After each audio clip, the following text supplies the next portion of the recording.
Hello, my name is Lisa, and I wanted to do a little report here to join the community for recovering from narcissistic abuse. So I'm kind of reporting from the trenches, I would say. I'm still totally in the dark reality tunnel, seeing like sometimes little openings in it actually. But basically, yeah, I'm in the midst of the recovery. And well, I just wanted to report a little bit about what it's like and what I'm doing to try to get out of that. I think, first of all, it's a great name, the whole idea of the dark reality tunnel. I think it's the Spartan Life coach that came up with it. I think it's extremely descriptive, and it's been helpful for me to describe it that way.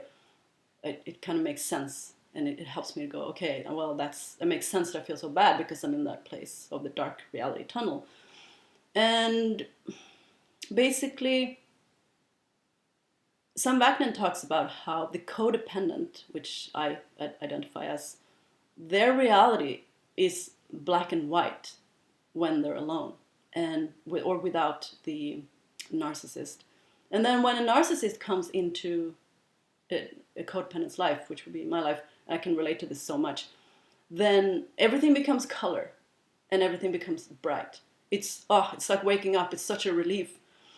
But at the same time, then at the expense of now I'm in an abusive relationship.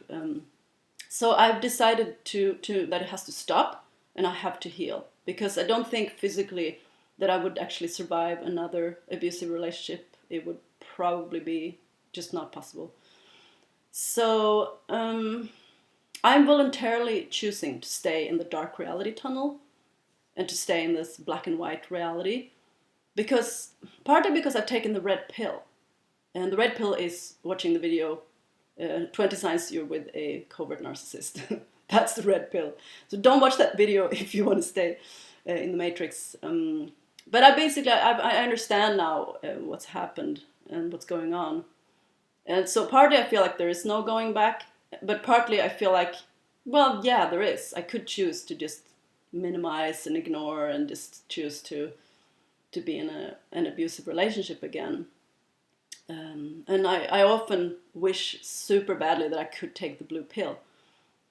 But I feel ultimately the reason that I choose this is because I feel it is my moral duty as a human being to the next generation. Like, I can't say to the next generation that healing is impossible, don't even try it, just stay in abuse.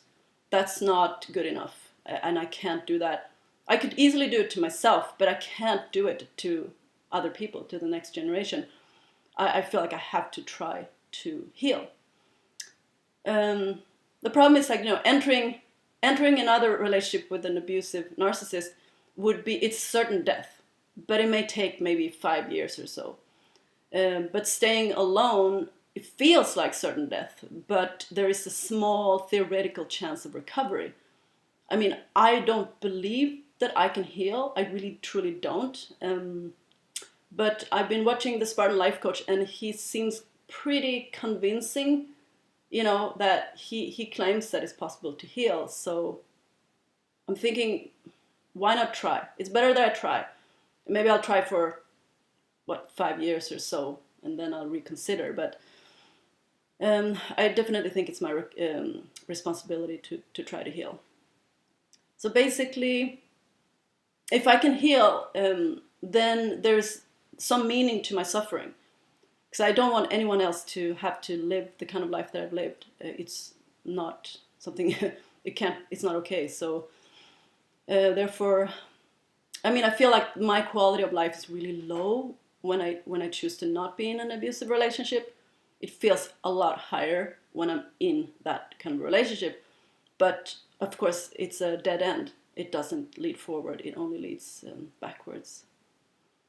So I take it on as my responsibility to say non serviam and to say no to fascism. I'm not going to take part of it.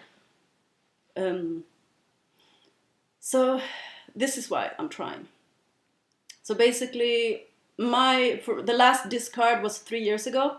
So 3 years I've been in the dark reality tunnel. That's 1,095 days. it's a long time to really to suffer and to be a walking zombie. And it doesn't show, like other people can't tell, like I can see it on myself, but you can't tell right now that I'm a walking zombie, but I am. But what I can say is I worked really hard on the programs with the Spartan Life Coach programs. I bought several of the programs, and I'll talk more about that in another video. But what I can say is that there are sometimes nowadays when I no longer feel that my skin is being pulled off of my body. Like that amount of pain. It was pretty much 2 years and like 8 months until I was able to get rid of that pain. And the way I was able to get rid of that pain was by angering, to actually emote anger. Then all of a sudden I felt this relief. Now it still happens though that if sometimes I wake up and I guess it's like an emotional flashback, just waking up, and I just feel, that pain comes back.